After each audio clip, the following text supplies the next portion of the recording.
¿Qué tal? Buenas tardes.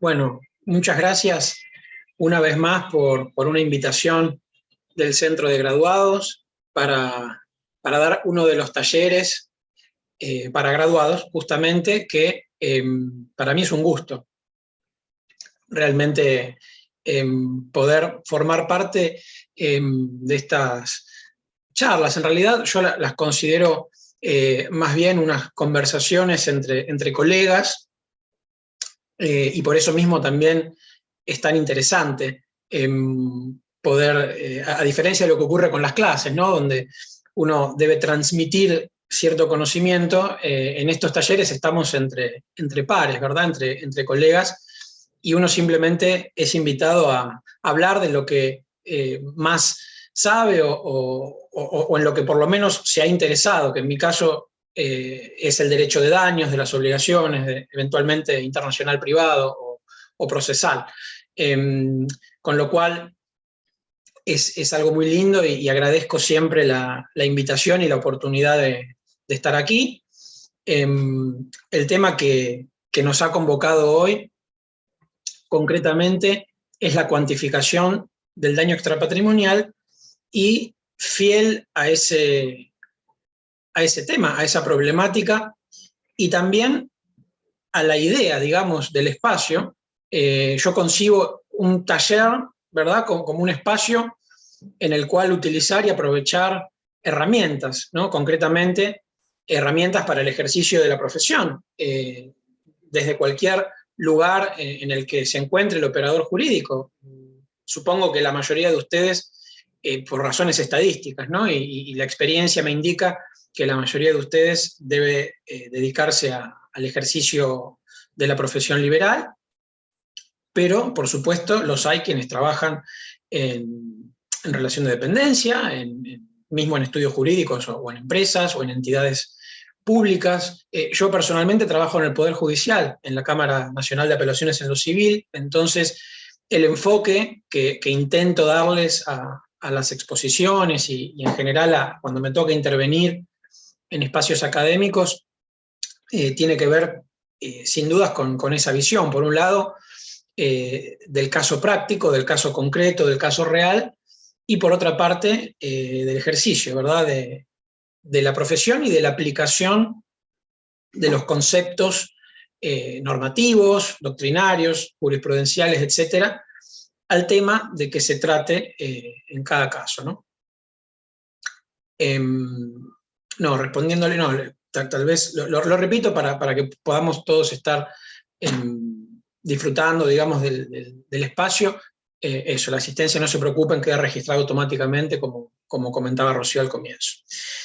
Bueno, en esta ocasión, a diferencia de casos anteriores, de talleres anteriores, no he elegido preparar un PowerPoint, digamos, que estructure de una manera lineal, de una forma así esquemática, los distintos temas que hacen a la charla de hoy, porque la verdad es que hablar de daño extrapatrimonial involucra tantas aristas filosóficas, incluso económicas, sociológicas.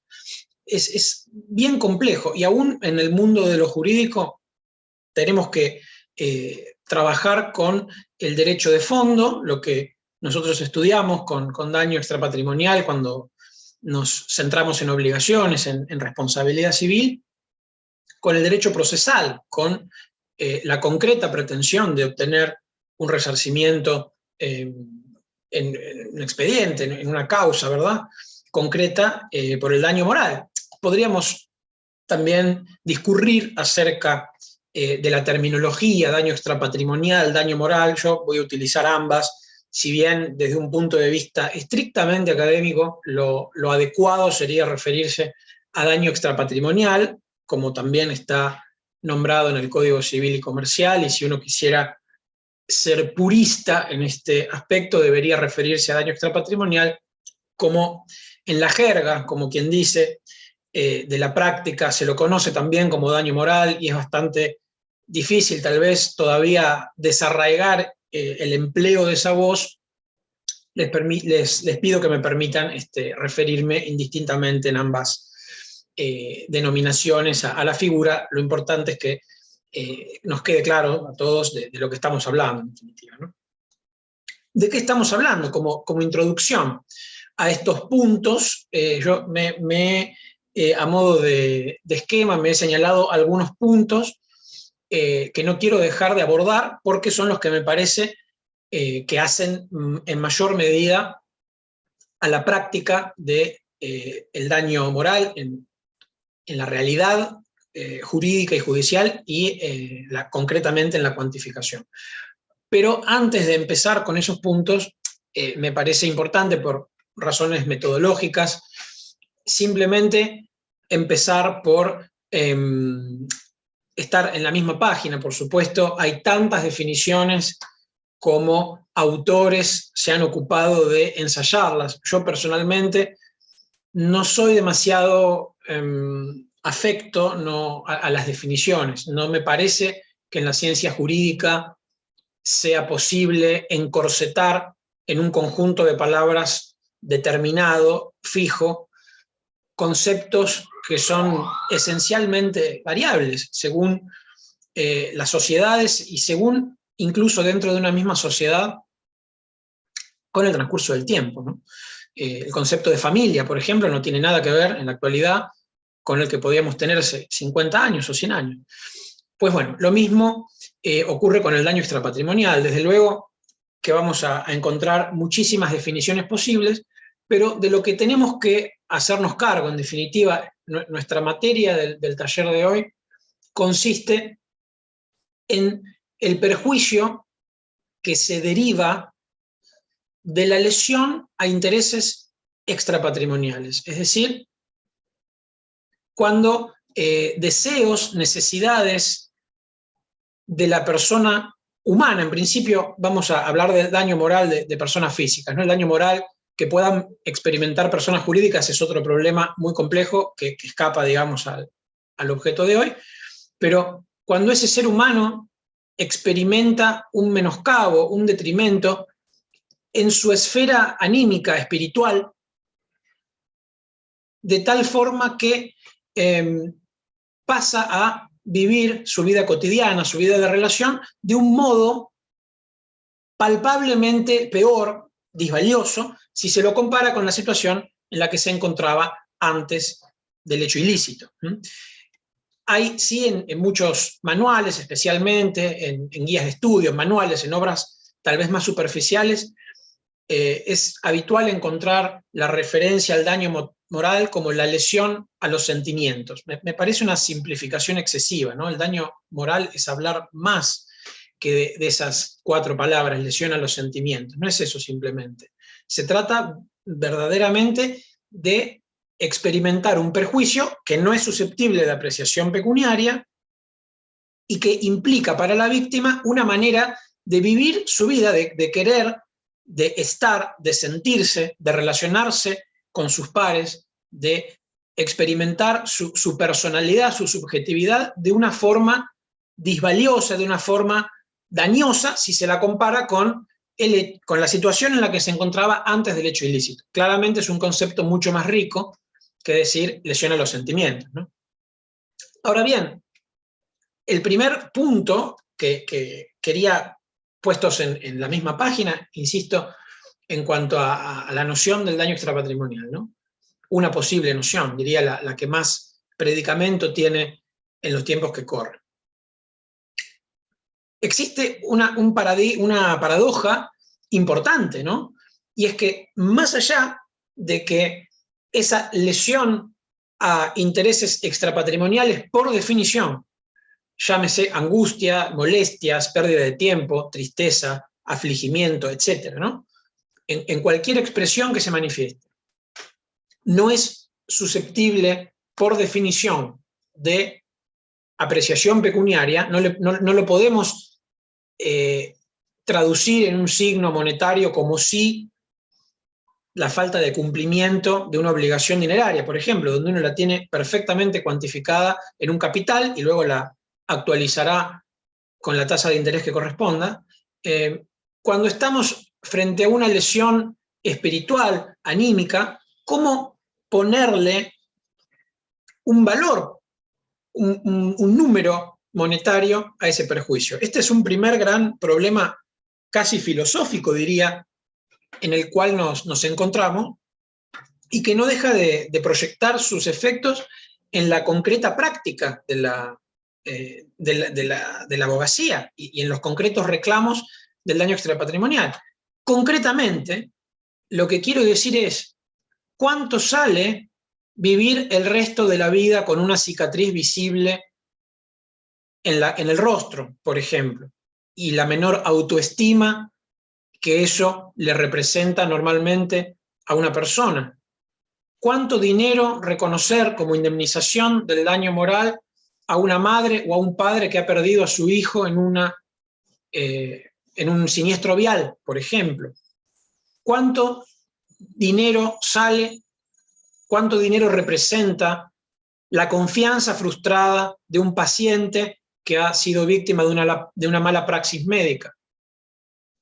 Es muy difícil pensar en ponerle a esa expresión del daño, a ese menoscabo concreto, ponerle un precio, un valor en dinero.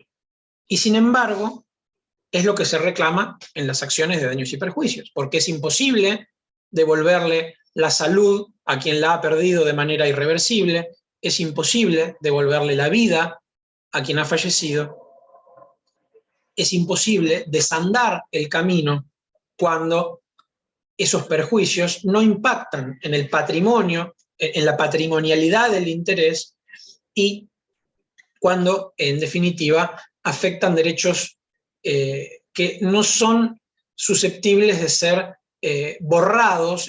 Me refiero el daño a esos derechos, a esos intereses, no es susceptible de ser borrado por una sentencia de condena, por más perfecta que sea, por más que se ajuste a la pretensión del actor. De ahí, probablemente, aunque esto sería más apropiado tal vez para un paper o para una clase, no necesariamente para un taller de práctica profesional, pero como idea es muy interesante privilegiar, cuando hablamos de daño extrapatrimonial, más aún la prevención del daño, ¿no? Justamente cuando los perjuicios no se pueden indemnizar en especie, adquiere tanta mayor relevancia la prevención del daño, que es uno de los puntos cardinales, ¿verdad?, de la responsabilidad civil tal como ha sido concebida en el nuevo código, y como ya la doctrina y la jurisprudencia lo sostenían desde antaño.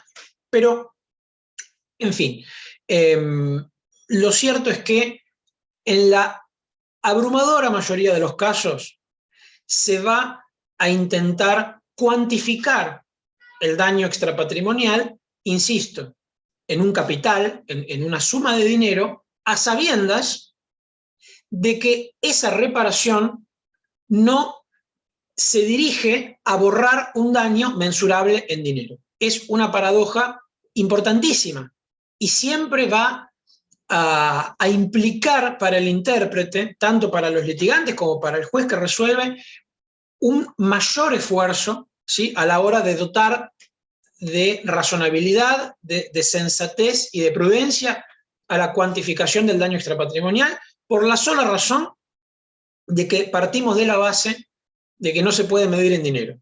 Y sin embargo, se persigue una indemnización en dinero porque habitualmente es imposible obtener otra de diferente índole. Entonces, por más imperfecta que pueda ser la reparación dineraria, para pretender resarcir la angustia que sufre la madre o el padre que pierde un hijo, es mejor que nada, antes que no reciban nada, ya que el daño es imborrable en especie, es más equitativo que se reciban una suma de dinero como indemnización a que no reciban ningún tipo de resarcimiento. Por supuesto, esto tiene una raíz filosófica, podemos encontrar críticas a esta teoría resarcitoria del daño moral en Llambías, por ejemplo, pero hoy es una cuestión absolutamente superada que tiene más bien interés académico, pero no práctico. Sí me parece importante mencionar una excepción bien relevante. Yo dije la abrumadora mayoría de los casos, es verdad, pero hay una categoría, hay un supuesto concreto en el cual sí el daño extrapatrimonial puede ser típicamente pretendida su reparación en especie. Y se trata de los hechos ilícitos que difaman a la víctima, que mancillan su honor, su imagen, al calumniarla, al injuriarla, al violar sus derechos personalísimos, ¿sí? Es posible solicitar la publicación de la sentencia donde se desagravia a la persona ofendida. Esto está expresamente contemplado en el Código Civil y Comercial, y creo además que adopta especial importancia en tiempos de derecho al olvido, en tiempos de afectaciones a derechos personalísimos a través de buscadores de internet, de redes sociales. Me parece que es un tema que cobra mucha vigencia en los tiempos que corren, y por eso me parece importante mencionarlo, ¿sí?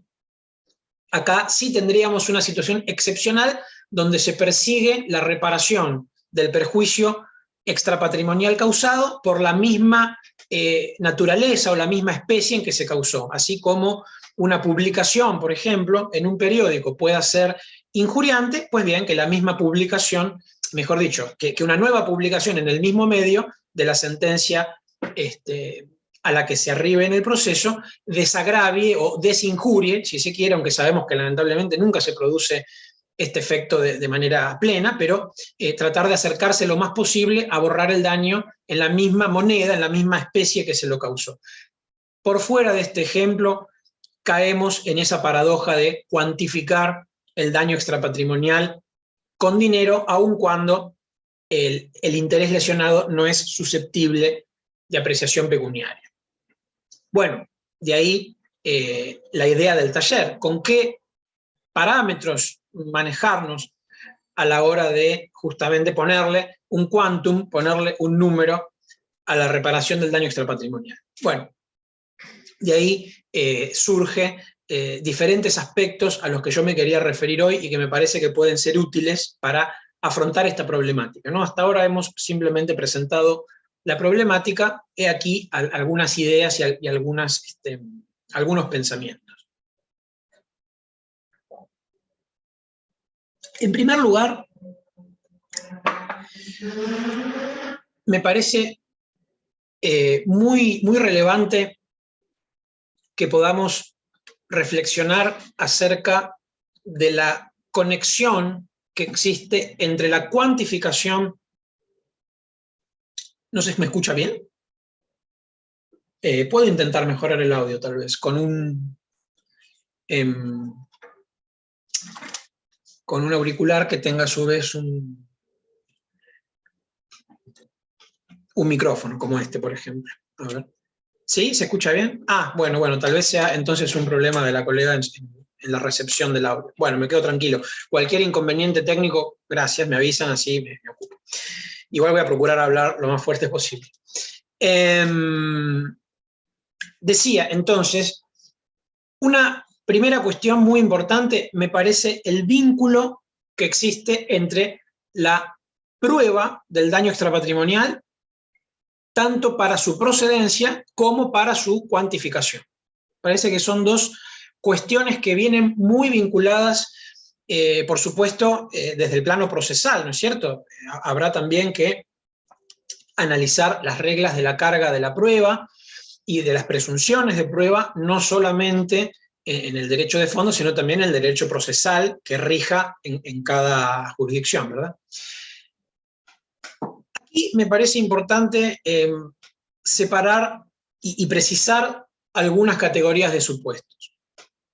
En primer lugar, es innegable que determinados perjuicios, determinados hechos ilícitos, mejor dicho, generan como consecuencia un daño extrapatrimonial por la propia naturaleza de las cosas. Son los daños llamados en latín in re ipsa, si gustan de los latinazgos complejos que caracterizaron a la ciencia jurídica, lo pueden decir así. Si por el contrario participan, como modernamente se impone la postura del lenguaje claro y el lenguaje llano y comprensible, pues no decimos in re ipsa, decimos el daño que se deriva de la propia naturaleza de las cosas. En latín, in re ipsa quiere decir en la cosa misma, contenido en la propia cosa, es decir, en el propio supuesto. Y es que hay determinados casos, ¿sí? Hay circunstancias en las cuales resulta innegable la existencia de daño extrapatrimonial, ¿sí? Porque resulta de la naturaleza de los propios hechos. Por ejemplo, cuando a raíz del fallecimiento de una persona, sus ascendientes, sus descendientes, su cónyuge, evidentemente sufren un perjuicio espiritual, tal como lo hemos definido, no quiero volver sobre el concepto de daño moral, es prácticamente irreversible, ¿sí?, la presunción de daño extrapatrimonial que opera a favor de estos damnificados indirectos.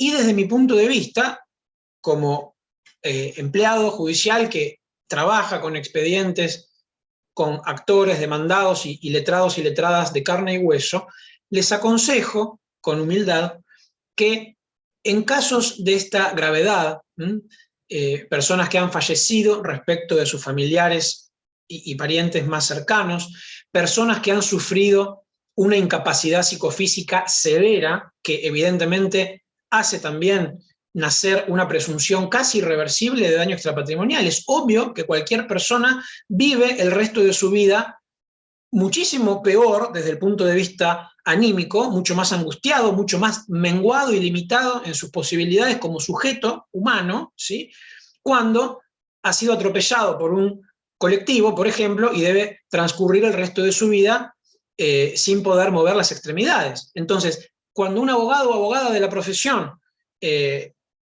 por ejemplo, contesta demanda o la citación en garantía, o contesta agravios y niega que es un invento, en una conjetura en la imaginación de la víctima, reclamar un perjuicio extrapatrimonial por algo que es tan evidentemente dañoso desde el punto de vista anímico, es una falta de respeto, ¿verdad? Entonces, podríamos decir, ¿hay razones morales para no litigar de esta manera? Sí, por supuesto. Y ya tal vez bastaría con eso. Pero también hay razones jurídicas. La mala fe procesal se sanciona con temeridad y malicia, se sanciona con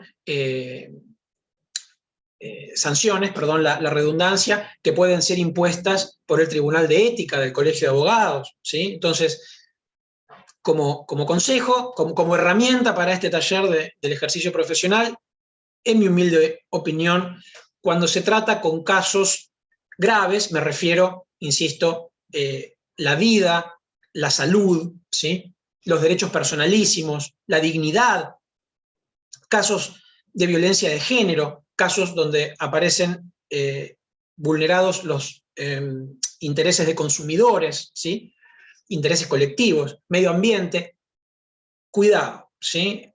Son asuntos en los cuales, por supuesto, a los demandados les asiste el derecho de defensa, no tienen por qué allanarse a la pretensión de la víctima, desde luego, pero ese derecho de defensa más bien conviene ejercerlo con prudencia, con mesura y en términos respetuosos, ¿sí?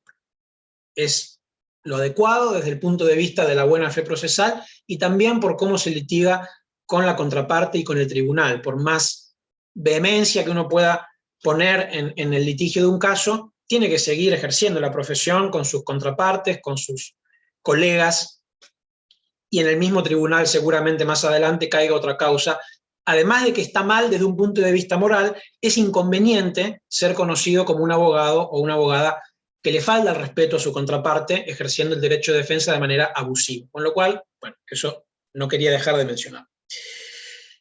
Hay otros supuestos u otras categorías de supuestos en donde sí la prueba resulta tal vez más determinante para que el magistrado o magistrada que va a resolver considere acreditado, ¿sí?, el daño extrapatrimonial, justamente porque no se sucede o no se deriva o no se infiere de la naturaleza de las cosas, ¿no? Típicamente, el incumplimiento contractual, habiendo una obligación que ha nacido de un acuerdo de contenido patrimonial, por definición, porque si no, no sería un contrato, la verdad es que no cabe presumir que si al vendedor de una cosa el comprador no le paga el precio en el plazo convenido, eso le suponga un daño extrapatrimonial. Sí, por supuesto, se presume el daño patrimonial. Si yo tengo derecho a contar con una suma de dinero hoy y mañana mi contraparte está en mora porque no me pagó,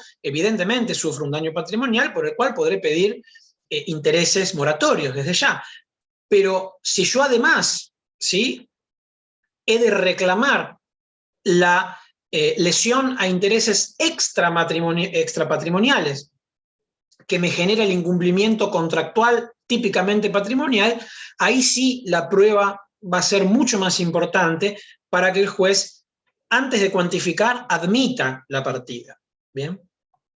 Entonces, el esfuerzo procesal del litigante sí deberá estar dirigido también a demostrar desde lo fáctico la existencia de un menoscabo extrapatrimonial que no cabe presumir como sí en la categoría anterior.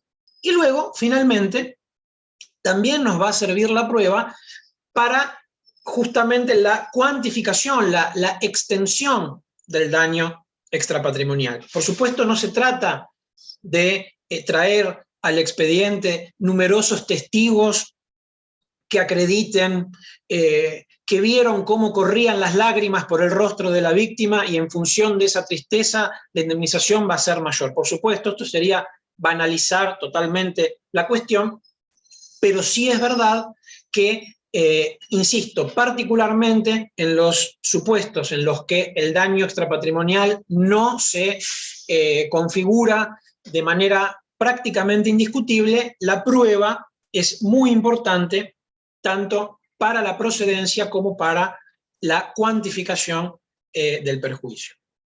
Hay supuestos en los que la prueba es directamente definitoria de la admisión de la demanda en lo relativo al daño extrapatrimonial. Por ejemplo, cuando, y esto lo digo con conocimiento de causa porque me ha tocado trabajar en casos de esta índole, en la función judicial, en los cuales a un paciente, ¿sí?, en un centro médico le efectúan un procedimiento, un acto médico, sin su consentimiento informado.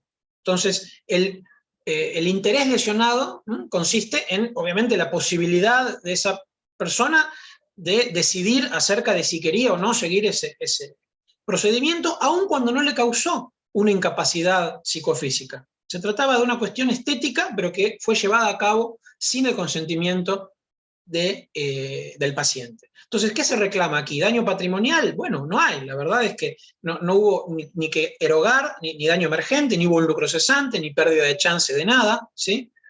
Nos queda solamente la esfera extrapatrimonial, ¿no? Lo que importa desde el punto de vista espiritual, haber podido o no decidir acerca de esa parte del cuerpo. Bueno, en este caso, lo tengo bien presente, si el consentimiento informado estaba firmado, completo, en tiempo y forma, la demanda se rechazaba sin más. Por el contrario, como el consentimiento informado estaba en blanco, salvo los datos del paciente, pero no se indicaba, ¿sí?, ni la operación que se le iba a hacer, ni los riesgos, ni las complicaciones posibles, etcétera, ni los beneficios, estaba, salvo el nombre del paciente, estaba el consentimiento informado en blanco. Bueno, eso de por sí dio lugar a la indemnización reclamada, desde ya es un acto ilícito y típicamente antijurídico. Está expresamente exigido el consentimiento informado. Entonces se indemnizó el daño extrapatrimonial por falta de consentimiento informado suficiente, pero eso hubo que probarlo. Si esa prueba hubiera fracasado,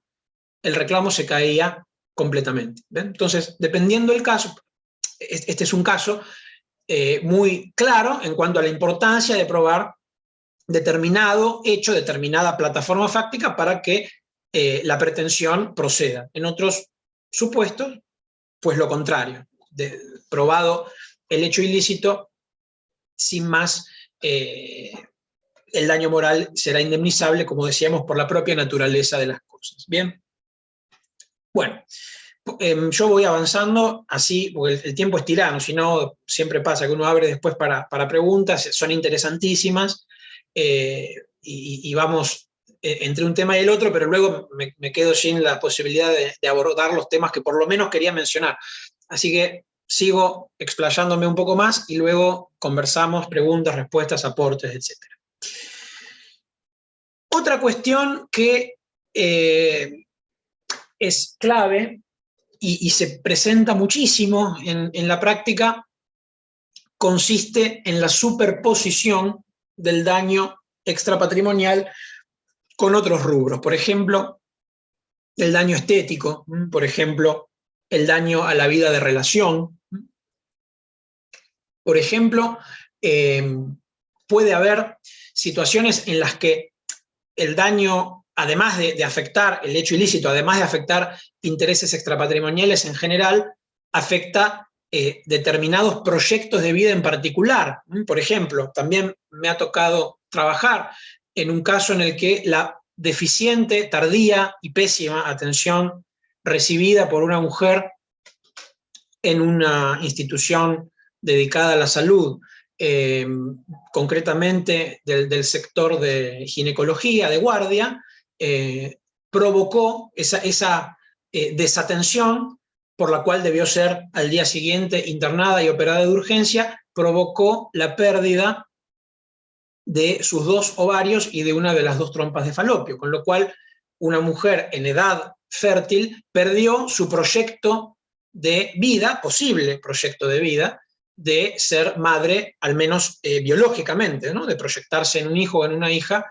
genéticamente, biológicamente. Bueno, desde luego que eso representa un daño extrapatrimonial importantísimo, no hay ninguna duda, pero amerita, además, desde el punto de vista dogmático, dedicarle en el escrito de demanda o en la sentencia un ítem indemnizatorio propio, es decir, por un lado, la molestia, la angustia espiritual que significa para cualquier persona recibir una atención médica tan deficiente que provoca daños en la salud. Por supuesto, esta mujer quedó con una incapacidad física y psicológica mensuradas en un porcentaje, que se indemniza como cualquier otro tipo de daño extrapatrimonial, lo mismo si me rompieran los dedos en un robo violento o me atropellara una motocicleta en la calle, ¿no?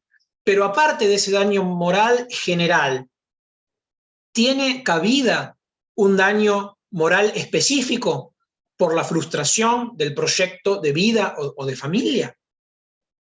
Pregunta muy relevante, porque tendremos 2 o un ítem indemnizatorio. Lo mismo ocurre con el daño estético. Se indemniza por un lado el daño extrapatrimonial en general y por otro el daño concreto que significa presentar una cicatriz visible exteriormente, o en una misma partida se puede englobar la totalidad de los ítems. Por supuesto, yo no vengo aquí a dar una respuesta que por otro lado no existe, no hay una respuesta unívoca que haya adoptado ni el legislador, ni la doctrina, ni la jurisprudencia. Lo que sí creo que viene a cuento insistir en este punto es que más allá de las posturas académicas que hay al respecto, a mí la postura académicamente hablando que más me convence, como en muchos de sus puntos de vista, es la de Ramón Daniel Pizarro, agudísimo, profundísimo jurista cordobés, de los mejores,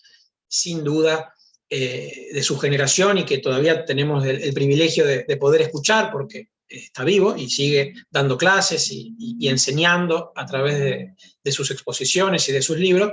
Bueno, él en su libro Daño Moral, que por otro lado tengo aquí y tenía pensado leer algún pasaje más adelante, él hace una excelente defensa de por qué bajo el paraguas amplio del daño moral podemos considerar sin ningún problema incluidas a todas estas posibles manifestaciones, sin importar a qué categoría correspondan o a qué bienes jurídicos afectados corresponden. Pero más allá de esa postura, que, insisto, es académica y uno puede o no compartir, u otras, lo indudable es que en el proceso de daños y perjuicios, lo que se debe indemnizar es el daño, todo el daño y nada más que el daño. La reparación debe ser integral o plena. Se trata de una disposición expresa del 1740 del Código Civil y Comercial, que antes del nuevo código la Corte había establecido en fallos paradigmáticos como Aquino, como Gunther, Luján, Santa Coloma, ¿sí? Y que incluso tiene regambre constitucional y convencional, ¿sí? El derecho a una reparación plena del daño injustamente padecido. Esa es la premisa bajo la cual deberíamos analizar esta problemática, ¿sí? En concreto, da lo mismo, ¿sí?, si el daño extrapatrimonial se cuantifica en un caso concreto en 500.000 pesos, da lo mismo recibir 500.000 pesos en concepto de daño moral y daño estético conjuntamente, o daño moral que a su vez comprende el daño estético, se le reconozca o no autonomía a este último, o 300.000 pesos por daño moral y 200.000 pesos por daño estético. Es exactamente lo mismo para el actor y para el demandado. Tiene las mismas consecuencias jurídicas. Como el juez o la jueza quiera encuadrar, según su criterio, el resarcimiento, no deja de ser una cuestión metodológica. Lo relevante, lo insoslayable, es esa reparación plena o integral del daño, pero tampoco excesiva, ¿sí? No debe incurrirse en el error de indemnizar el mismo perjuicio más de una vez por catalogarlo bajo etiquetas diferentes. Entonces, obviamente, el actor solicitará, por lo general, el actor tiende a solicitar cuanto más separados los ítems, mejor. Por ejemplo, incapacidad psicofísica sobreveniente suele pedir daño físico por un lado, que lo determine un perito médico, y daño psicológico por el otro, que lo determine un perito o una perito psicólogo. Mientras que el demandado, la citada en garantía, o sea, frente a quien se articula esa pretensión, por el contrario, suele pretender la unificación de ítems. En este caso, negarle autonomía al daño estético, negarle autonomía al daño a la vida de relación, ¿no? Con la idea, obviamente, el demandante de obtener la mayor indemnización posible y su contraparte lo contrario. Desde luego, cada uno en su rol como operador jurídico perseguirá siempre en el marco de la legalidad, de la buena fe, los intereses a quien represente, y los jueces aplicarán el derecho de manera imparcial, evidentemente. Pero para todo operador jurídico, la gran pauta debe ser esa, debe ser la indemnización del daño integral, no duplicada o triplicada, sí plena o integral, y ciertamente no simbólica, ¿sí? Lamentablemente, uno se encuentra cada tanto con decisiones en las cuales los montos resarcitorios son realmente paupérrimos. Diría que es cada vez menos habitual, pero ocurre, pasa. Quienes ejerzan la profesión y trabajen con casos reales seguramente estarán de acuerdo conmigo. Es una apreciación personal, pero creo que con datos suficientes que la fundan, ¿no?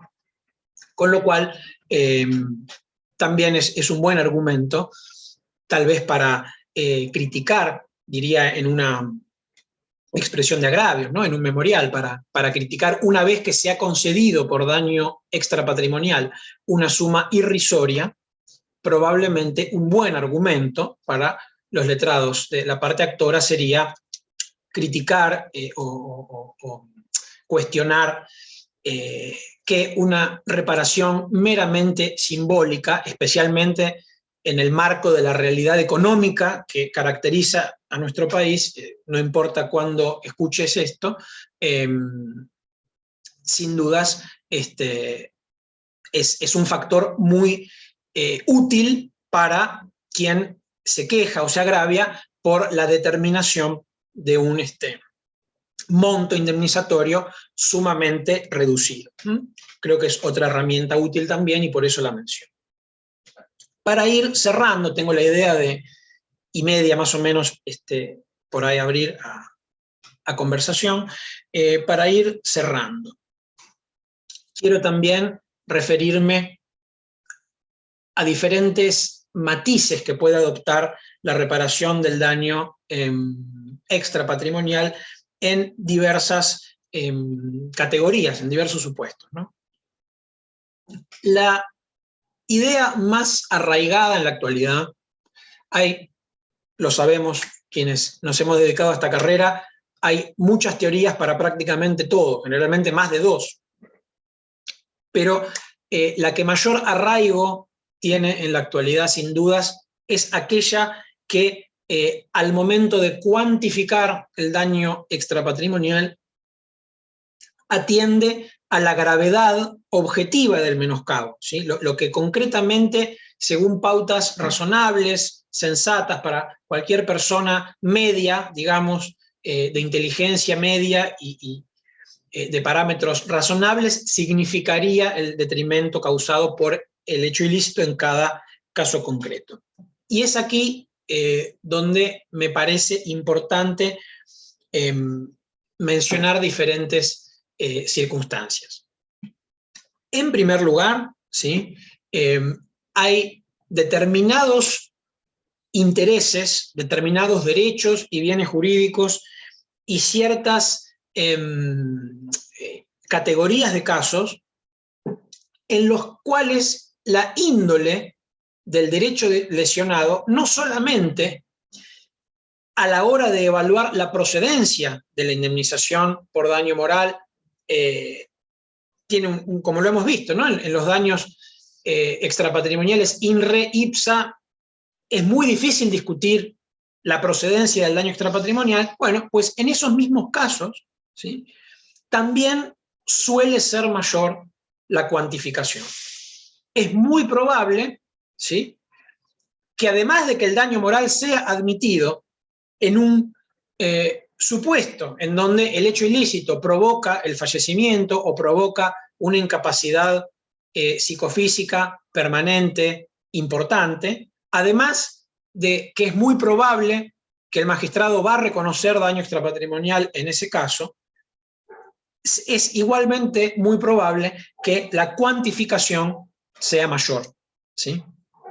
Por la índole de los derechos lesionados. Si estamos pensando en la pérdida de una vida, muy probablemente el monto del daño extrapatrimonial, aunque no se lo pueda traducir en una suma de dinero por naturaleza, bueno, no queda más remedio que intentarlo, seguramente será un monto elevado. Lo mismo pasa con la salud, lo mismo pasa con la lesión a los derechos personalísimos y a los derechos humanos, ¿sí? Llámese imagen, honor, libertad, dignidad, ¿sí?, privacidad, intimidad, ¿sí?, con derechos de incidencia colectiva, en el ámbito de las relaciones de familia, el daño extrapatrimonial que le debe, por ejemplo, un padre a un hijo no reconocido. También me ha tocado trabajar con casos de esta índole, por supuesto muy delicados. ¿Cuánto sale? No quiero ya decir ni la angustia, no sé, debe ser, para mí es inimaginable, que por suerte he tenido excelentes padres, pero el hecho de vivir toda una vida, estamos hablando de damnificados que muchas veces ya son muy adultos, ¿no?, y no han sido reconocidos por su padre a lo largo de toda su vida. ¿Cuánto sale en dinero ese perjuicio subjetivo y espiritual? Bueno, no le podemos poner un precio, pero cuando lo intentemos hacer, seguramente la suma va a ser muy elevada, ¿sí?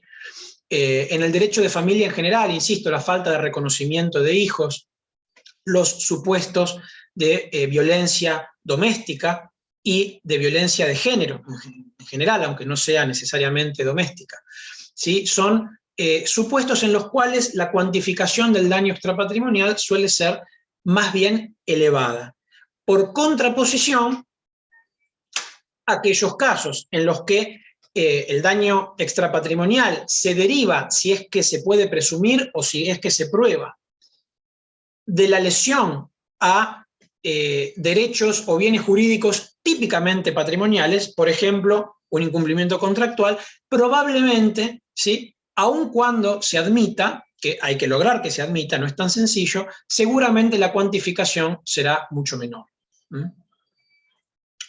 En nuestro caso más frecuente de la práctica civil patrimonial, que son los accidentes de tránsito o siniestros viales, mejor sería llamarlos siniestros viales, porque se pueden intentar prevenir y evitar con políticas de Estado y con conductas individuales adecuadas. Los accidentes son fatalidades que no se pueden, digamos, intentar evitar que ocurran, por eso es mejor hablar de siniestros viales, pero, de nuevo, la jerga nos impone el accidente de tránsito desde que sale en la carátula, ¿no? Entonces, bueno, quiera uno o no, en la práctica termina hablando de accidentes de tránsito. Bueno, terminología aparte, nuestro caso más frecuente en el fuero civil patrimonial, sin duda, son los accidentes de tránsito.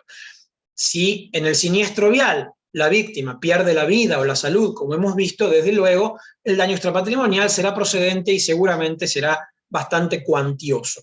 Ahora, ¿qué pasa en los también llamados en la jerga casos de chapa y pintura, donde afortunadamente quien conducía el auto o viajaba en él, el auto, la moto, etcétera, no sufre un daño personal, una lesión corporal, sino que los daños afectan únicamente a intereses, bueno, a la carrocería y con ello, por supuesto, intereses patrimoniales. Típicamente, daño emergente, me salió 200.000 pesos arreglar el auto, bueno, eso es un daño patrimonial. Lucro cesante, no pude utilizar el auto como Uber o como taxi durante tanto tiempo, o debí recurrir, eso es el lucro cesante, ¿sí? O bien debí tomar remises o taxis durante todo el tiempo que no tuve el automóvil a disposición, privación de uso, gastos de traslado, en fin, son todos daños patrimoniales. ¿Procede el daño extrapatrimonial? Esa sería una primera pregunta, si es o no procedente.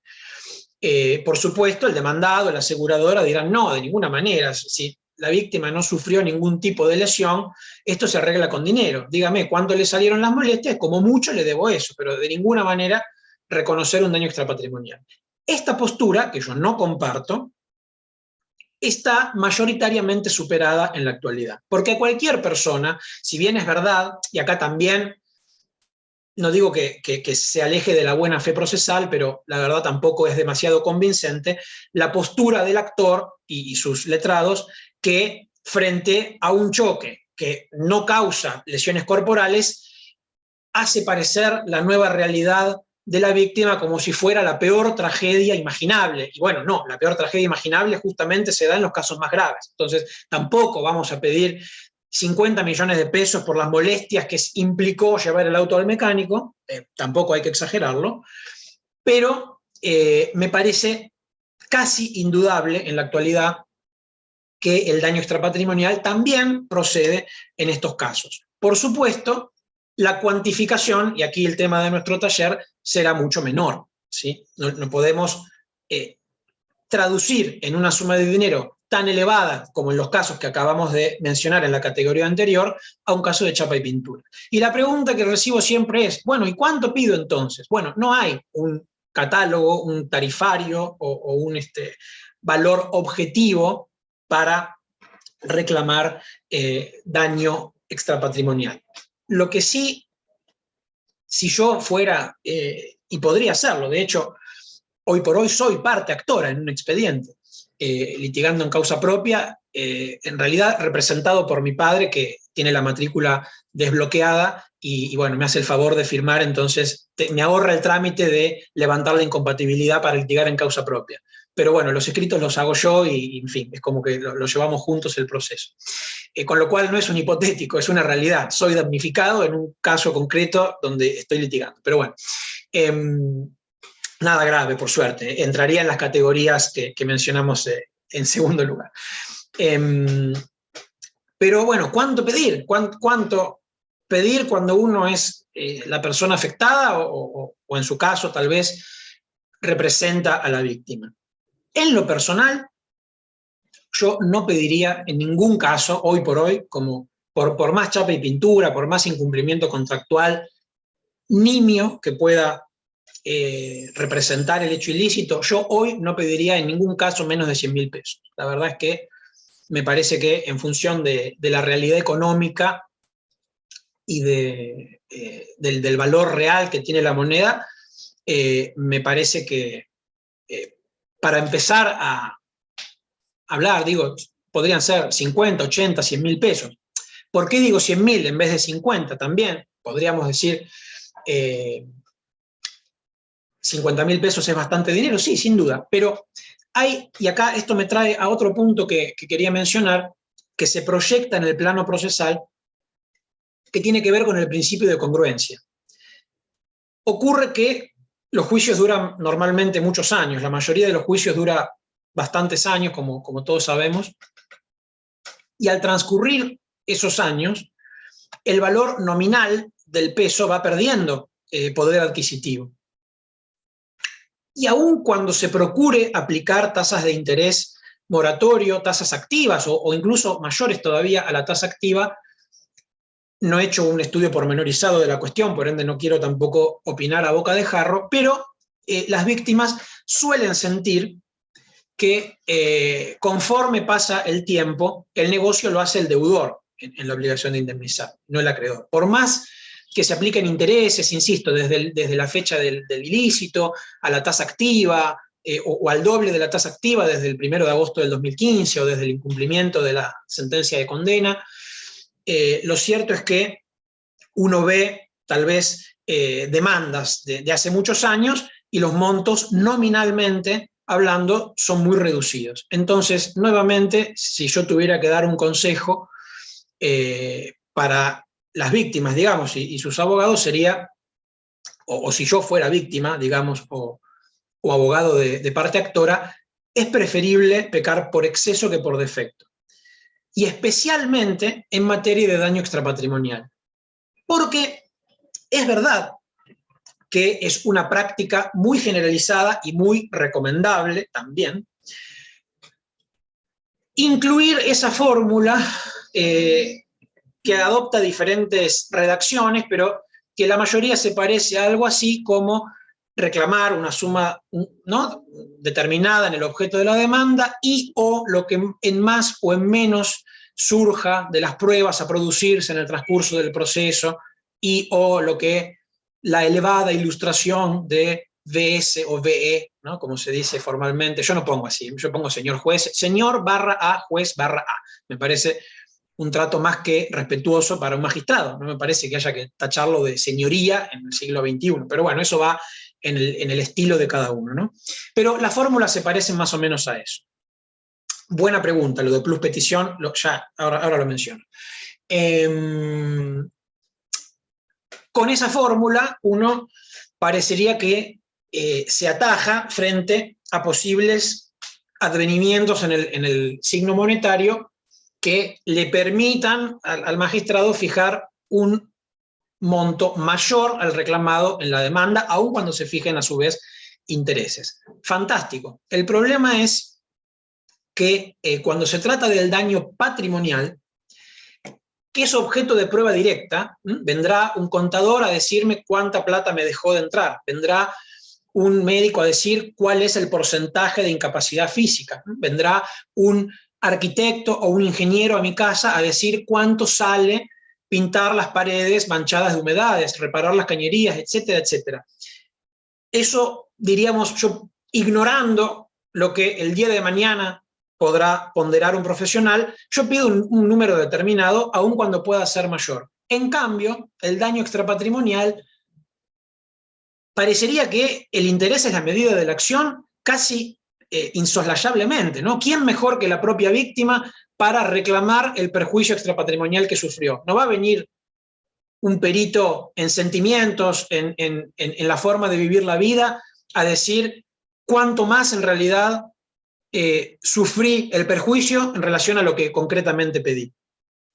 A lo sumo un perito psicólogo dirá un porcentaje de incapacidad psicológica, la necesidad de recurrir a un tratamiento psicológico, psiquiátrico, de consumir medicación, pero especialmente en el daño extrapatrimonial es aún más importante no olvidar esa fórmula o una similar y no pedir de menos, porque es muy habitual encontrar criterios donde no se excede justamente lo peticionado en función de que nadie mejor que la propia víctima para mensurar el propio perjuicio que padeció.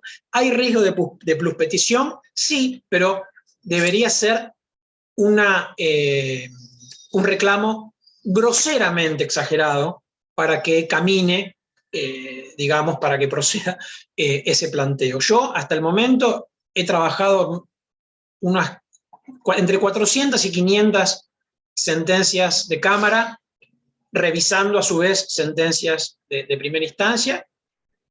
Por supuesto no las dicto yo me dedico a analizar el caso y comentarlo y proponer alguna solución, pero evidentemente no soy juez, con lo cual me refiero al trabajo que hago examinando las causas, y las sentencias de primera instancia todavía no he visto una en las que me haya tocado trabajar, y creo que tampoco en las que haya leído para escribir o actualizándome simplemente. Yo todavía no he visto una. Si ustedes tal vez ahora lo podemos compartir con todo gusto, pero es muy difícil que se admita en la práctica un planteo de pluspetición inexcusable. Yo no lo vi nunca. Y me parece en todo caso que el riesgo o el temor a ese eventual planteo no creo que debiese ser obstáculo a peticionar. Como digo, tampoco una exageración, no está bien. Exagerar, inflar por demás, no está bien, pero ante la duda entre pedir 50 y 100, yo pediría 100.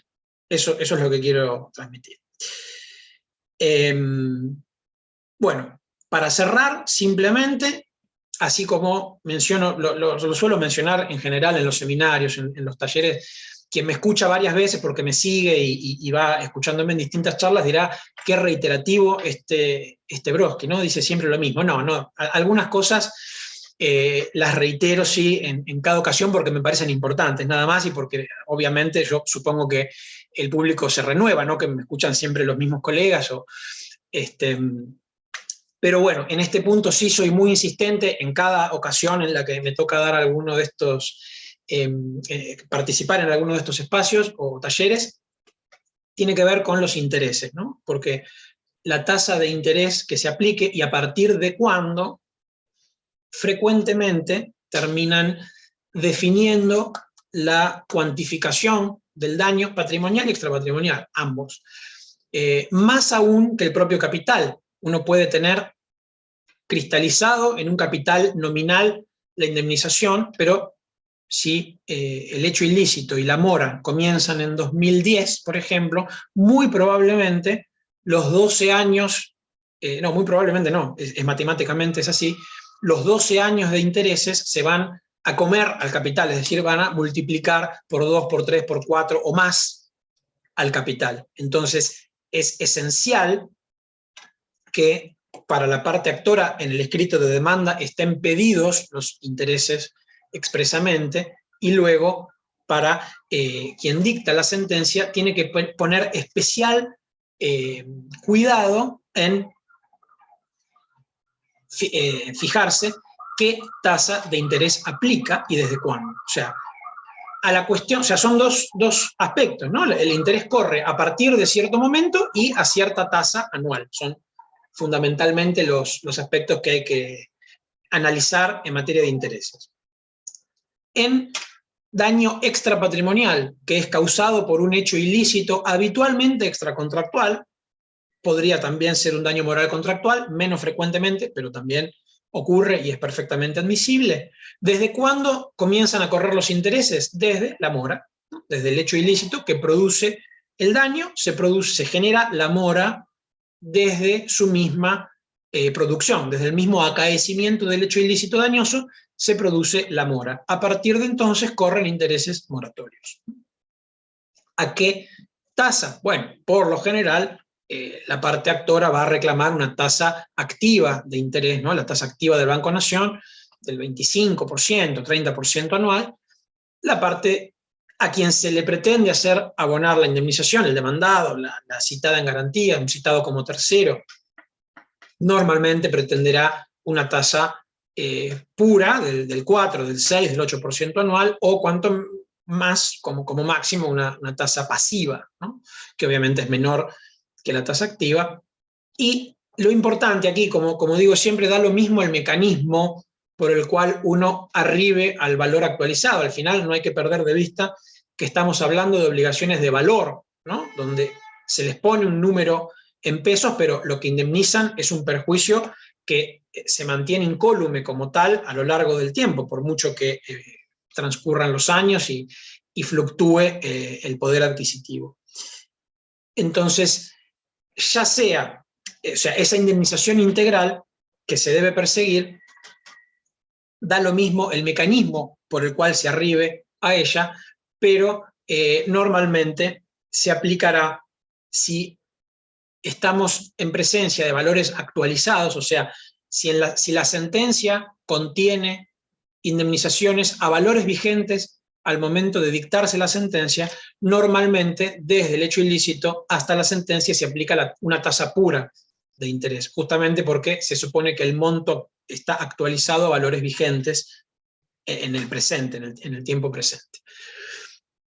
Por el contrario, cuando los valores son fijados a montos históricos, o sea, valores vigentes a la época de la mora, del hecho ilícito, no hay ninguna duda de que deberá procurarse la aplicación de una tasa de interés lo suficientemente elevada como para que esa suma nominal no pierda valor adquisitivo en términos reales. Bueno, son y media pasadas. Yo por ahora hago una breve pausa y si les parece, conversamos, aportamos o vamos entre todos. Continuamos, digamos, con este.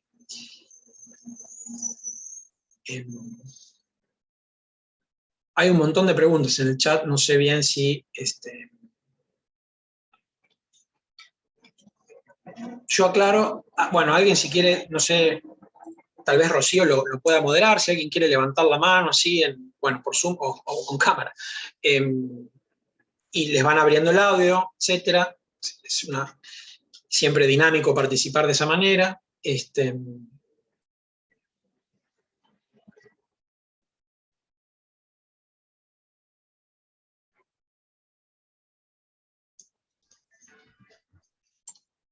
Sí.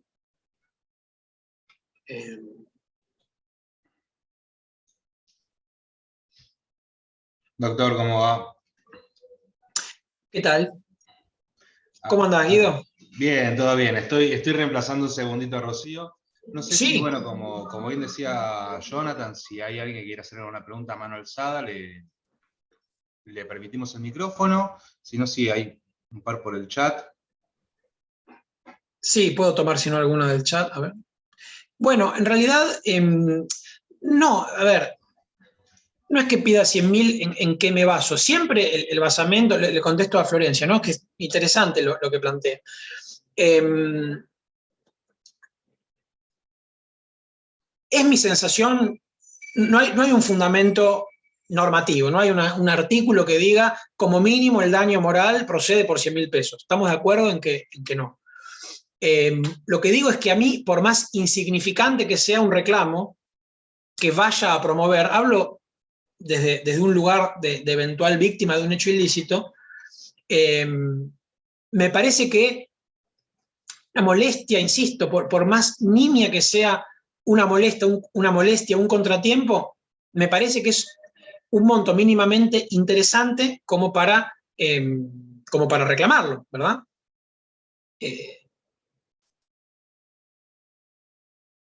No sé, yo no pediría menos de 100.000 pesos por daño extrapatrimonial, porque me cuesta imaginarme un supuesto que me cause un perjuicio que a mí me lleve a pedir un monto menor, por lo que compran 100.000 pesos hoy. Pero es una apreciación personal, por supuesto, no tiene un basamento jurisprudencial o normativo. Desde luego que si lo estoy pidiendo, como digo, en un caso de daño moral contractual, ¿sí? Donde el bien jurídico o el derecho lesionado es patrimonial, como bien dice la colega, efectivamente me vendrá bien reforzar mi pretensión con pruebas conducentes, prueba testimonial, por ejemplo, ¿sí? Con prueba pericial, por supuesto. ¿Qué tasa activa es la más aplicada? La del Banco Nación. Es decir, normalmente se No, gracias a vos, Florencia. Normalmente, en el fuero civil, en el fuero laboral, se fija por acta plenaria de los integrantes de la Cámara Laboral y son tasas muy altas, aún más altas que la tasa activa. En civil patrimonial se suele aplicar la tasa activa de interés del Banco Nación cuando los valores son cuantificados a la época del hecho ilícito. Es decir, se entiende que la tasa activa tiene un componente que corresponde a la inflación, que capta y se hace cargo de la pérdida de valor adquisitivo de la moneda. Por eso, un típico agravio que encontramos contra sentencias de primera instancia, cuando fijan tasa activa de interés sobre sumas cuantificadas a valores actuales, o sea, a valores vigentes al momento del dictado de la sentencia, ¿qué dice normalmente el demandado, el citado? No me actualice 2 veces el valor. O bien debo este capital a valores de hoy, y como mucho la tasa pura a partir del hecho ilícito hasta la sentencia, la tasa pura compensatoria, que significa haber dispuesto del capital ajeno durante un tiempo determinado, simplemente ese interés compensatorio, puro, o bien que se aplique la tasa activa, pero sobre valores históricos. Porque si la tasa activa tiene un componente inflacionario, que rija sobre un capital antiguo. Pero si por un lado se actualiza el valor en el capital y por el otro se lo actualiza aplicando una tasa activa desde la mora hasta el pago, se está actualizando 2 veces y se está incurriendo en un, digamos, enriquecimiento sin causa a favor de la víctima, que cobra de más. No un resarcimiento pleno, sino ya excesivo. Es típica queja de obligado al pago de la indemnización. ¿Es común ver sentencias favorables al rubro daño moral en accidentes de tránsito que solo tienen daño material? Sí, yo diría, tampoco cuento con una estadística oficial, pero si tuviera que arriesgar una estadística desde mi percepción y mi experiencia, diría 80-20, 90-10%, sí. En la gran mayoría de los casos se entiende que un siniestro vial, por poco desafortunado que sea para la salud de las personas o la vida de los involucrados, supone, en términos de molestias, angustias, temor, ¿sí? Muchas veces pasa un peatón que es atropellado por una moto, una bicicleta, incluso un automóvil, y no sufre secuelas permanentes, ni psíquicas ni psicológicas. Supongamos que tampoco pidió gastos de traslado o gastos médicos. Bueno, como mínimo, una suma representativa, ¿sí?, del temor que significa, de la molestia. Uno sale de buen humor, escuchando música, un día soleado, a trabajar a la calle y tiene que pasarse el día en un hospital preocupado por si no tendrá una secuela física, perdiendo su tiempo, temiendo, ¿verdad?, una consecuencia peor, asustando a su familia, que le dice, mirá, me tuve un accidente, estoy en el hospital. Bueno, tal vez después no pasó nada, pero ¿cuánto sale? Como mínimo, esa molestia, insisto, ese temor, esa pérdida de tiempo, esa frustración de un día más en la vida normal de una persona. Y, bueno, 100.000 pesos podría ser, a mí, pero insisto, es una opinión personal. No se queden tampoco con el taller de los 100.000 pesos porque no es la idea. Yo probablemente pediría más incluso, pero bueno.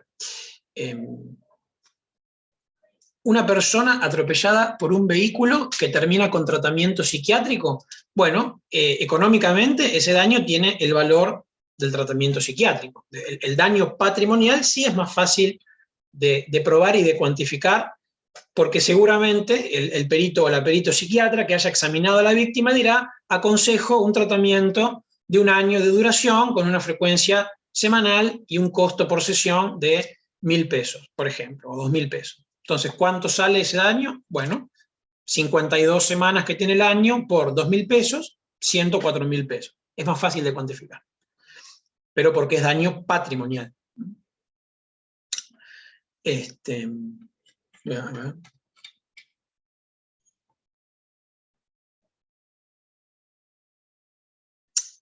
Ahí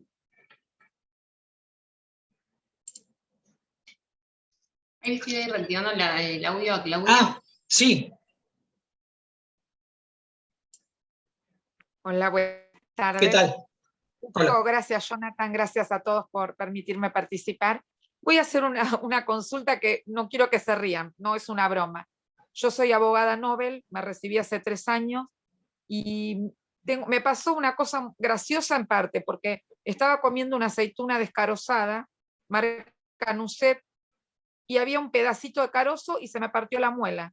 Fui a averiguar al odontólogo y me sale como 50.000 pesos y no me cubre la obra social. Y digo, es un caso típico de un daño que no debería por qué soportar. Claro. Y estoy pensando en qué medida, digamos, cómo probarlo, digamos. Yo tengo el pedacito del carozo, tengo la rotura de la muela, el odontólogo me puede hacer digamos, el diagnóstico, lo que pasó, pero no sé, debe ser difícil. No, a ver, jurídicamente, desde el derecho de fondo, no me parece gracioso para nada, me parece un hecho muy desafortunado y completamente injusto, ¿no? Sí, totalmente injusto, esa es la palabra, sí. Uno confía, digamos, como consumidor, ¿no? Aparte, bueno, en este caso, como consumidor, uno se ve beneficiado también por una serie de reglas favorables, ¿no? A la parte débil en la relación de consumo. Incluso en materia de carga probatoria, en materia de poder reclamar daño punitivo, no solamente el daño patrimonial y el daño extrapatrimonial, sino una multa que va más allá del perjuicio concretamente causado. Y sí, bueno, no hay ninguna duda que uno más con una marca, digamos, bien establecida en el mercado, genera mayor confianza en el consumidor. Sí. De tal modo que uno compra una descarozada, que uno mastica. Claro, uno come, digamos, ¿no? Uno mastica como, es como cuando uno se sienta o pretende sentarse en una silla y se la han corrido, digamos, con toda la confianza, sí, se suelta y, bueno, el cuerpo sufre el daño, ¿no? Sí, totalmente. Sí. La verdad, también, como esto es cierto, lo digo así, tomando contacto con la intervención en el acto, ¿no? Pero me parece que la prueba va a ser testimonial, casi diría, digo, es algo que uno, no, bueno, se me ocurre, estoy pensando en voz alta, insisto, sin prepararlo, pero prueba testimonial que alguien haya estado presente, aún alguien de la familia o con quien uno convive, o amigos, obviamente, ¿quién me va a ver en mi casa comer una aceituna? Un extraño, un tercero desconocido. El tema es que el pedacito, digamos, de carozo era chiquito, tiene un corte como si fuera, como si hubiera quedado, no sé, menos de la mitad, menos de un cuarto, claro, del carozo. Claro. Y está cortado, y lo guardé porque, digo, es una prueba, o sea, con un carozo entero no hubiera podido claro, pasar. No, el tema es que yo me imagino en la postura del demandado, ¿no? Diciendo, bueno, pero con ese criterio, cualquier persona con tal de comprar, por supuesto, ¿no? Sin poner en tela de juicio lo que usted cuenta, pero digo, si fuera tan sencillo pleitear y ganar con el solo relato, me alcanzaría con comprarme un frasco de aceitunas descarozadas, conseguirme un carozo de aceituna y partirlo en dos y decir que me pasó eso, ¿no? Exacto, sí. Por muy cierto que sea, necesitamos. Entonces, la verdad, lo único que se me ocurre es, como digo, o que algún testigo, de ser posible, más de un testigo, haya presenciado esto mientras ocurrió, o una situación, estoy pensando, muy hipotética donde pueda estar filmado, aunque bueno, ¿quién filma? Yo personalmente creo que si a mí me lo planteara una persona, un tercero, creo que, o sea, primero pienso si lo haría, creo que por defensa del consumidor, sí, porque también tendría miedo de que no tuviera costos,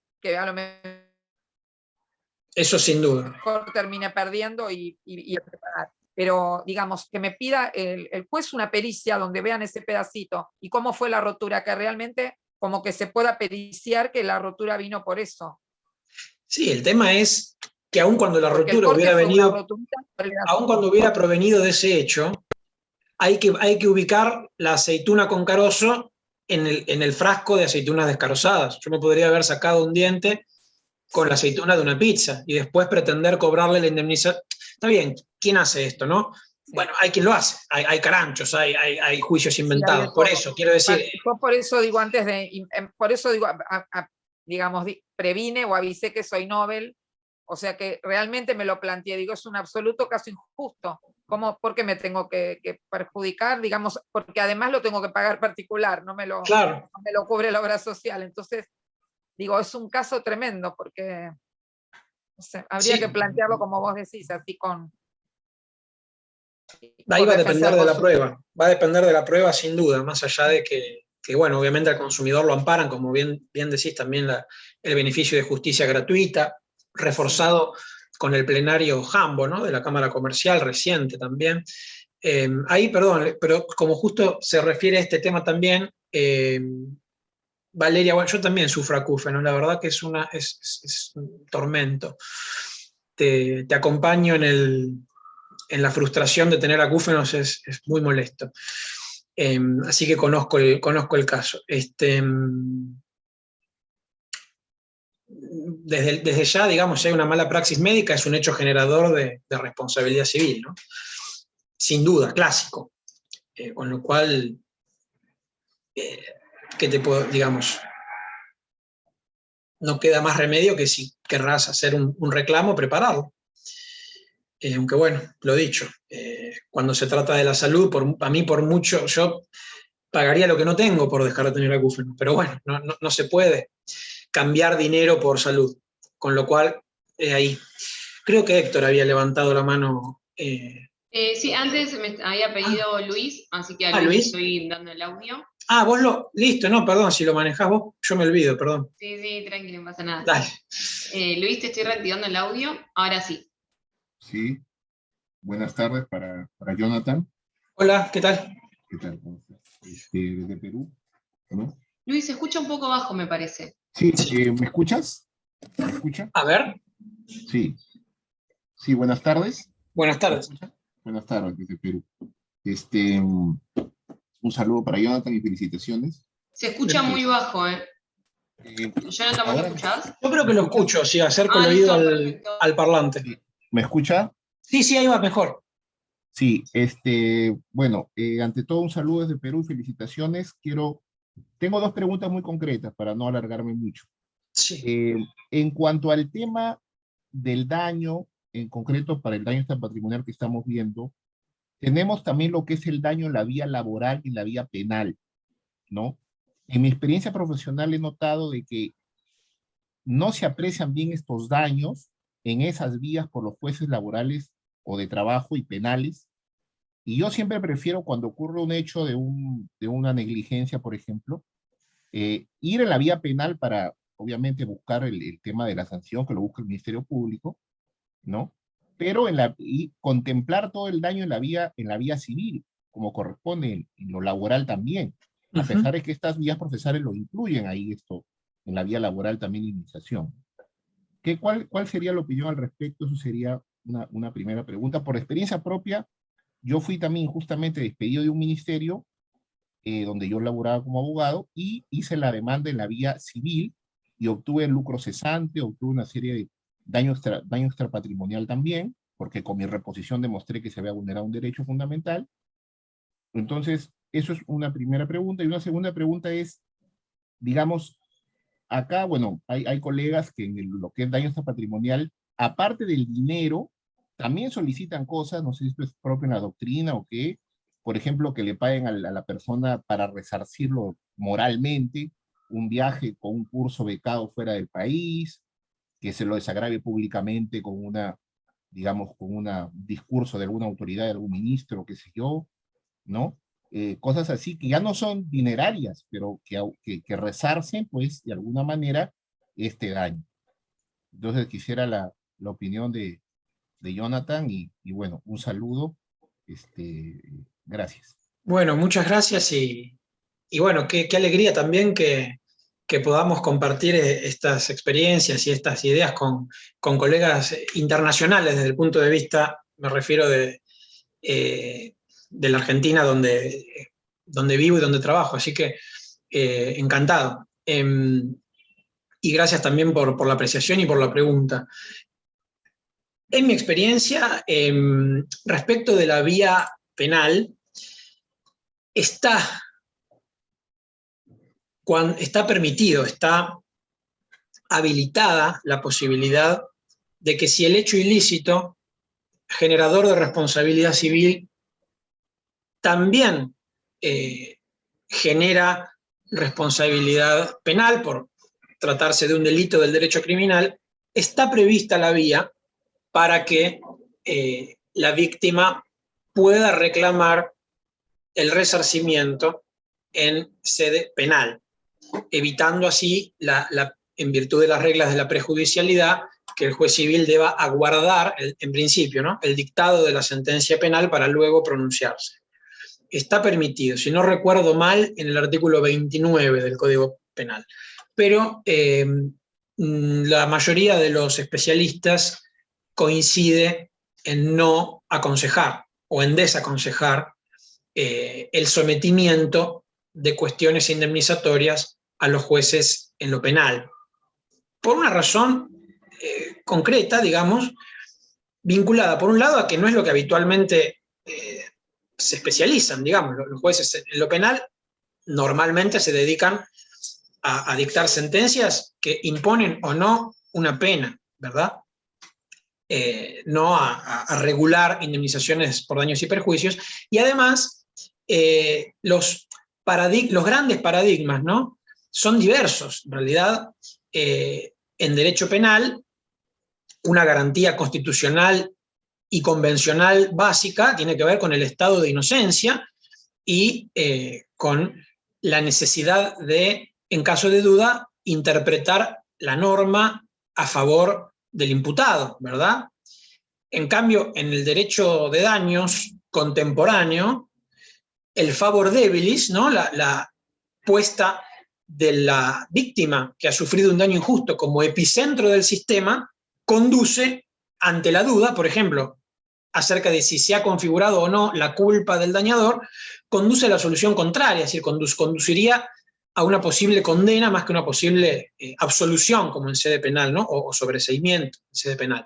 Con lo cual, en relación a la vía penal, ese es un poco el estado de situación. En cuanto a la vía laboral, es interesante porque está prevista también la posibilidad de reclamar, por ejemplo, en accidentes de trabajo, ¿no?, porque la indemnización por despido es tarifada, ¿no? No se refiere, como en nuestro derecho civil, a una cuantificación que atienda a la integralidad del perjuicio según las circunstancias personales. La indemnización por despido es tarifada en función de la antigüedad, del salario, de eventuales multas que puedan corresponder, y punto, ¿no?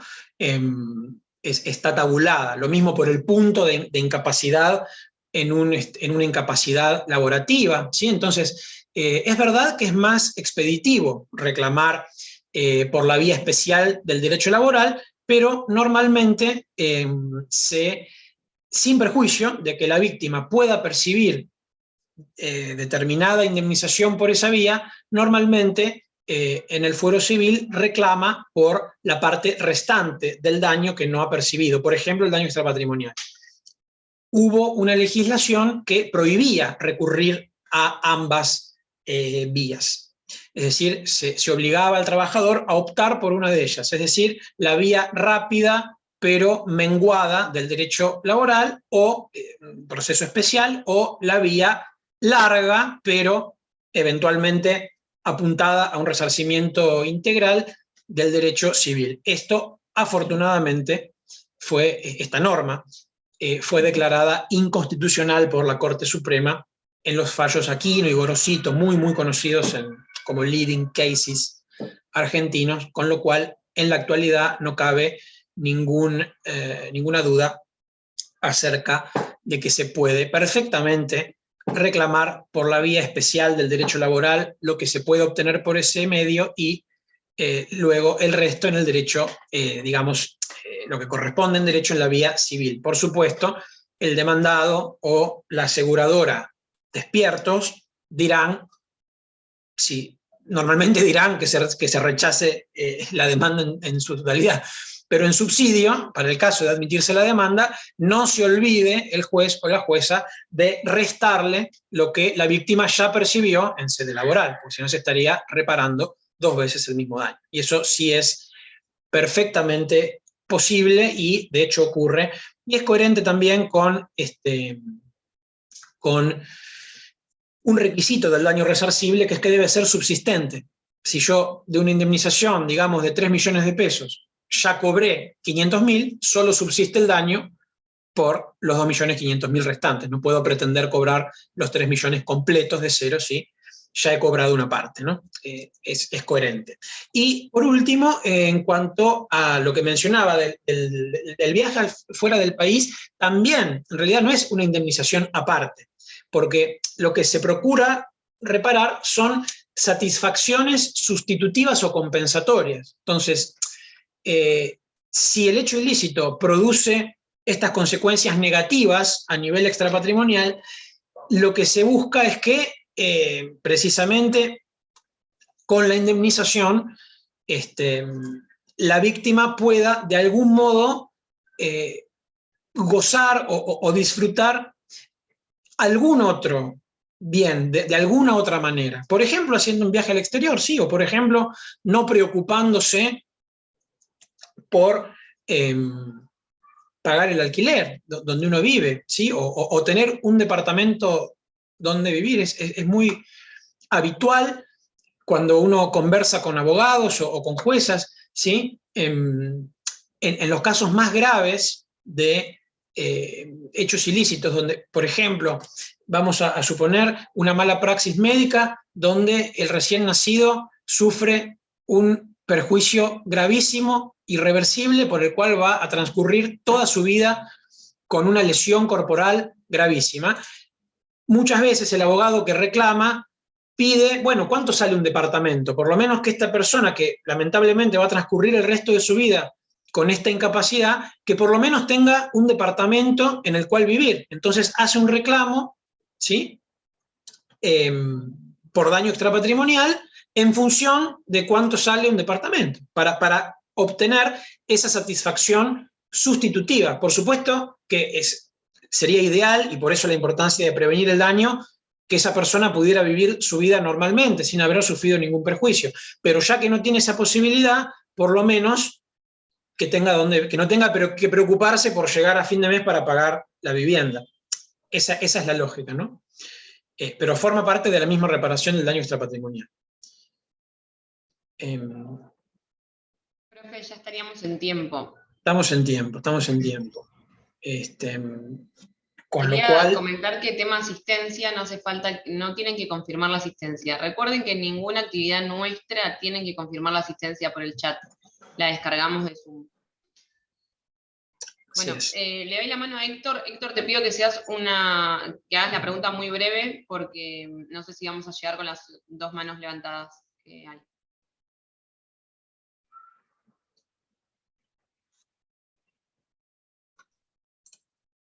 Héctor, no sé si ahora Hola, sí. ¿me escuchas? Bueno, Sí. el tema es el siguiente. En una sentencia de una causa donde se reclamó daños y perjuicios porque el consorcio no efectuó los arreglos a su cargo, y esto impidió al actor alquilar su propiedad. Esto se manifestó en el juicio. Bueno, el tema es, el demandado no contestó la demanda, y al tiempo de la sentencia, el juez entiende que, dado que no se probó, según el juez, el hecho de que realmente iba a ser alquilado el bien, no hace lugar a la reparación por los daños y perjuicios, que consisten precisamente en que se vio privado de alquilar el inmueble. Ahora, esta sentencia, por supuesto que es apelable, ¿no? Pero digo, ahí con la procedencia del daño moral no alcanza, porque se había reclamado como daño y perjuicio, mejor dicho, como lucro cesante, dada la privación de la propiedad, porque está inhabitable, de poder alquilarlo, este rubro, que es el más importante en todo caso, alcanza con un daño moral. Es decir, claro. Sí, parece digamos, más típico un caso, ¿no? Como el que plantea de daño patrimonial. Yo acá haría el distingo, ¿no? Seguramente sería mucho más fácil de ganar en el proceso y de obtener una cuantificación mayor en su caso, si el que reclama, son muy habituales, ¿no? Lamentablemente, los casos de vecindad, de relaciones entre vecinos, donde se producen humedades, ruidos, daños en la propiedad inmobiliaria, digamos, y son muy complicados, además, generalmente pues aparece el consorcio, el locatario, el dueño, bueno, son casos bien difíciles. Acá yo haría el paralelo, en un lado, quien vive en el inmueble, ¿no? Cuando el inmueble no está en condiciones, el que vive allí, sea inquilino, sea usufructuario, sea propietario, ¿sí? Indudablemente va a estar en mejores condiciones de reclamar el daño extrapatrimonial que el simple dueño que se ve privado de alquilarlo, que por supuesto tiene un interés legítimo y lícito de reconocimiento, pero veo más difícil tal vez el daño moral o, insisto, si procede, no creo que sea muy cuantioso. De todas maneras, acá, desde mi punto de vista y en mi experiencia, también depende en gran medida de la prueba y muchas veces también de la conducta de las propias partes en el proceso. Por ejemplo, en un expediente muy reciente, que de hecho la semana pasada, que me tocó trabajar, reclamaba un dueño por la privación de la chance de alquilar el inmueble, pero no le hizo no propuso los puntos de pericia correspondientes para que dijera el perito cuánto tiempo hubiera llevado a hacer las reparaciones que el inquilino se comprometió a realizar, y además dijo que lo alquiló en noviembre. Yo reclamo por los 6 meses que no pude alquilar, entre mayo y noviembre, recién pude alquilar en noviembre, y la demanda la promueve en diciembre y no acompaña el contrato de locación. Entonces, se ve, o sea, depende del caso.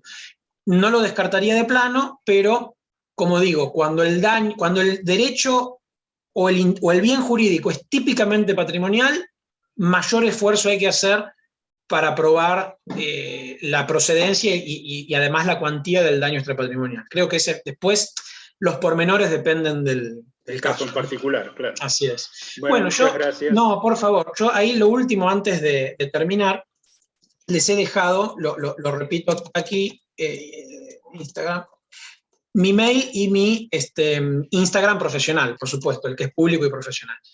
En el Instagram publico las exposiciones, artículos, en fin, si les interesa algo de lo que hago, está ahí, profesionalmente hablando, académicamente hablando. Y el mail, con todo gusto, me fascina, es una de las cosas que más disfruto, el contacto con los colegas que vamos conociendo en estos espacios. Lo único que les pido disculpas de antemano es que aquí obviamente los casos, bueno, tengo un caso así, yo opino lo que me parece desde un punto de vista académico y escuchándolo en este espacio. Pero por fuera de eso no puedo de ninguna manera emitir opinión, dar consejo, referir, digamos, a un colega, porque mi función judicial me lo impide reglamentariamente. Entonces no es que me comprometan, simplemente, bueno, no les voy a poder contestar. Pero bueno, no es por mala voluntad, es por una cuestión bien concreta que lo adelanto desde ya, porque no quiero que piensen que soy el odioso que en el taller es simpático y después no contesta las consultas particulares, no las puedo evacuar de ninguna manera. Lo aclaro, nada más para dejarlo en actas.